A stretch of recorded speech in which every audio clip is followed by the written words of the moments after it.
और हमारा यहाँ पे एक इम्पॉर्टेंट इशू ये है कि एक तो मैं ये कहना चाहूँगा कि गवर्नमेंट इतने पैसे खर्चाते हैं टूरिस्ट्स के ऊपर यहाँ पे आने के लिए, और दूसरी तरफ अगर देखा जाए टूरिस्ट्स को यहाँ पे रोका नहीं जाता है।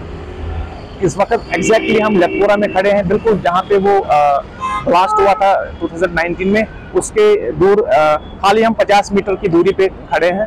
जो है यहाँ पे जो सिक्योरिटी फोर्सेस है वो गाड़ियों को रुकने नहीं देते हैं। जो भी मतलब टूरिस्ट्स आते हैं यहाँ पे गाड़ियों में, लोकल या फॉरेनर या अब्रॉड से भी जो टूरिस्ट्स आते हैं, उनको यहाँ पे रोकने ही नहीं देते। ऐसा कहा जाता है कि सिक्योरिटी रीजन है। मैं पूछना चाहता हूं कि एक तरफ से सरकार ये दावा कर रही है, क्लेम कर रही है कि यहाँ पे जो हालात है वो सामान्य है।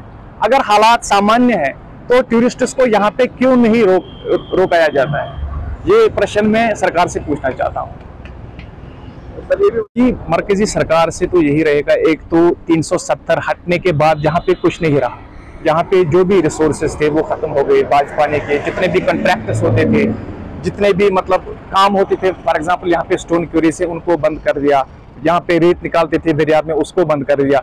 अब बचे कुछ ये ड्राई फ्रूट की दुकान थे जिसमें दूर दूर से लोग आते हैं, अपना रोजगार कमाते हैं। कुछ सेल्समैन एज ए सेल्समैन भी कुछ लोग काम करते हैं और अपना रोजगार कमाते हैं। अब जब सिक्योरिटी फोर्सेज या मतलब भाजपा की गवर्नमेंट या हमारे एलजी साहब यहाँ पे टूरिस्ट्स को रोकने नहीं देंगे तो कैसे चलेगा?